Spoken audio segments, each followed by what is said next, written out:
Hey guys, Eric Pathy here at PickDogs.com for your overnight report. We got a lot of positive response on yesterday's video, and let's talk about it. We normally don't refer back to the free picks that we talk about. We never talk about the free picks, but you wanted to make a point about the free pick yesterday's dirty dog with Washington Oregon game.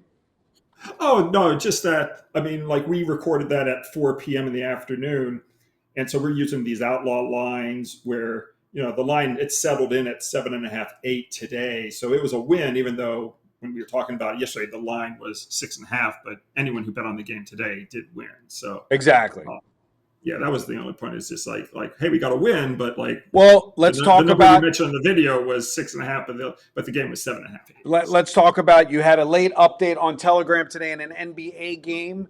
And again, was that something that was not issued on Pick Dogs? You were waiting for the line. No, it actually was Okay. on Pick Dogs, but I held back on it on Telegram because I wanted to know what the point spread was for the rating.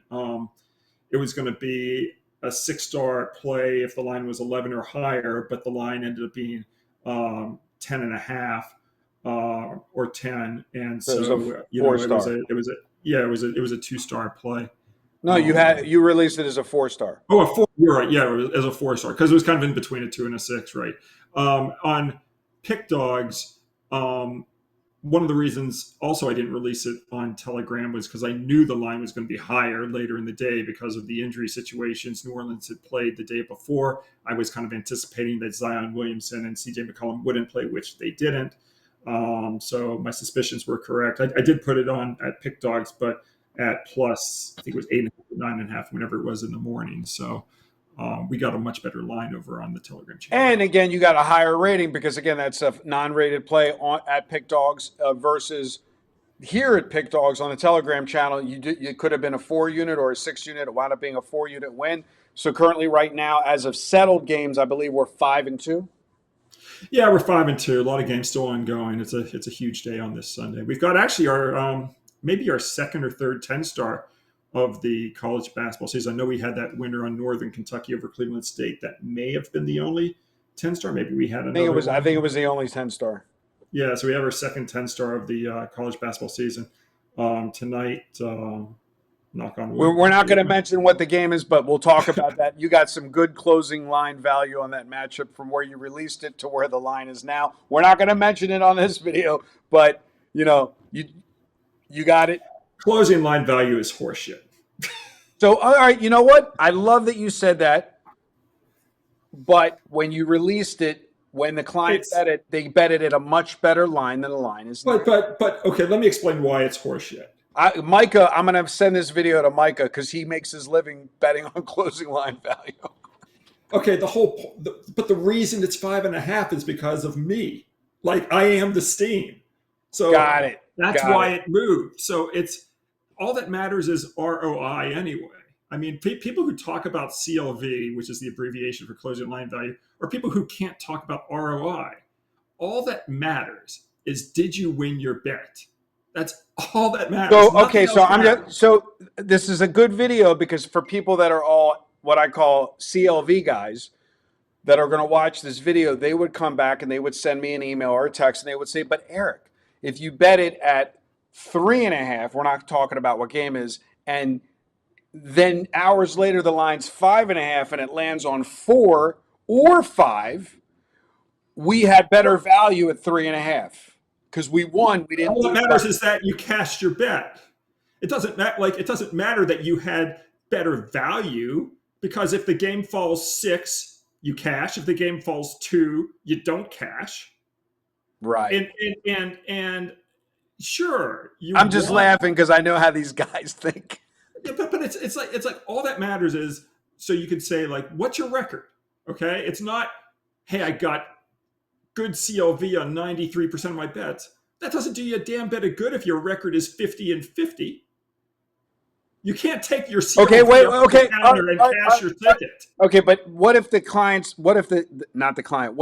pro better's response is, I won more games than I pushed or lost because I bet and got the best value? Okay, that's great. You won more games than you lost. That's all that matters. Because let me put it to you a different way.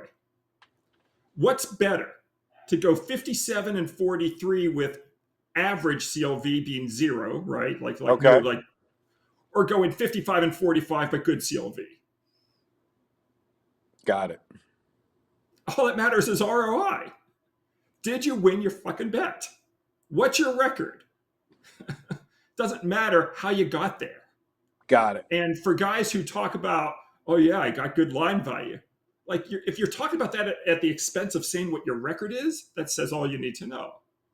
Now it But correlates. you also do realize that there are people that make Aaron, a living doing it. good CLV correlates with winning, but Got it. don't take it as a substitute. It's not. Here's So, an example: the San Diego Padres. What year was last year? 2024. So 2 years ago, 2023. I forget exactly what it was, but maybe they were plus 91 runs in their whatever their run differential for the year. They okay. missed the fucking playoffs. So yes, run differential correlates with record, which correlates with playoff success and all that kind of stuff. Like, the team with the best run differential is going to have the best odds to win the World Series. I get all that. The San Diego Padres, I think we were plus 91 runs, and I think their record that year was 82-80, whatever it was. Like, they missed the playoffs. All that matters is your win-loss record. Don't tell me that you've got a good run differential. That doesn't get you anything. So You can't go to the window in Las Vegas and say, yeah, I had the San Diego Padres to win the World Series. They had a really good run differential. Can I cash my ticket? Right. Okay, it doesn't matter that if a game closes at 5 and you bet it -3 and they lose the game outright, it doesn't do you a damn bit of good. But my response to you is, what happens when you win? Okay, let's talk about Baylor last night. Let's talk about Baylor last. So last night, Baylor, we win. I win. You win. Somebody could have pushed if they had 4. Sure. So would you say we had better CLV if we had the 4.5 or the 5 because we bet it before the line moved? Or you don't look at? No, yes, but all of that goes into what your win-loss record is. My win-loss record is going to be better than someone's win-loss record who doesn't have as good a CLV. Right. But the comparison is not between those two people if they're betting the identical games. The comparison is between, like, what's my win-loss record on the games and what's someone else's win-loss record who's betting different games with different CLV or whatever. The most important thing is winning. And I agree, because I already know in Vegas, I used to work out of the Don Best offices, and I went to the trading floor, and the guy, they have that key move alert, steam play alert thing that you can, I make them quiet now. It drives me crazy. But there's guys, he said, that would subscribe. They pay $500 a month for the screen, and they would be fading the steam. And at the end of the year, they're 50-50, and they just juiced. So they didn't. Hey, a lot of guys, here's another way to think about this. There's some people who are really good at reading the market. Right. They can see where the money's going and all that, but can you handicap a game? Right. Like you might see where the market is going, and maybe you can hit 52 or 53%, but give me a good handicapper that may not be getting as good a CLV, but if that really good handicapper is hitting 54, 55%, I'll take that all day long. I just think it's not a replacement for ROI. Okay, it's correlative. I love it. It's fine, but don't tell me what your CLV is, because if you're doing that instead of telling me what your ROI is, then that means your ROI isn't that impressive. And I will leave that on that note. I love that. Your ROI is impressive. And with that being said, guys, we're going to run a promotion for March Madness. And what I'm going to do something historically, I'm not going to give out the fees and make it a flat blanket promotion, but there's going to be some deep discounting for guys that want to try out the service. Send me a text message, whether you're a small player. Listen to what I just said. Whether you're a small player or whether you're a large player, we're going to give you deep discounted rates off the normal for March Madness. I don't want to do the one thing for everybody because we have such a broad swath of different types of financial bettors that call us. But I'm going to tell you guys right now, send me a text to 443-95 whatever the number is on the screen. I don't even know it by heart yet. It's right on the screen. And I will get you taken care of. We'll talk one-on-one and get you enrolled in Al's All Access. For you premium guys that are already getting Al's Plays online, by all means, this is the time to overlay and get these late updates. You would have went online. You would have got the Pelicans as a non-rated play. Maybe you played it for 1 unit. Boom, he shoots it out as a 4-unit play. You already had it, but now it's a 4-unit play. And obviously, there's a game in there tonight. We don't know the result. It's a 10-unit play. You got it as a non-rated play online. So with that being said, what is your complimentary selection for Monday? Oh God, let's see what I want to look at. So there's an interesting situation, I guess. We can go look at the Brooklyn LA Laker game. I know it's circled. LeBron's out, of course. Let me see if there are any other injuries because it's in red on my screen. Sure. Sorry to bear. No. Don't worry. All I do is stare at screens. Anyway, I'll just tell you the situation. I'm not. The injuries aren't coming up. Oh, here they are. Oh, so yeah, Luka Doncic is questionable. LeBron James out. So who the hell knows where this line is going to be? Cam Thomas is out for the Brooklyn Nets.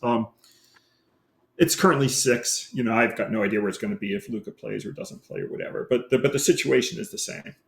So Brooklyn was upset in its previous game. They were a 6-point favorite against who was it? It was either Charlotte or Washington. I forget who they were playing, but they were playing a team that was on a 7-game losing streak, and they were upset. Well, those teams tend to bounce back the next game. When you lose to a team that has lost 7 or more games in a row and you were a 6-point or greater favorite in that game, those teams bounce back off those embarrassing losses. So we're going to take Brooklyn plus the points over the LA Lakers as our free play today. Take Brooklyn plus the points, guys. Send me that text for that discounted March Madness rate. And as always, good day and good luck.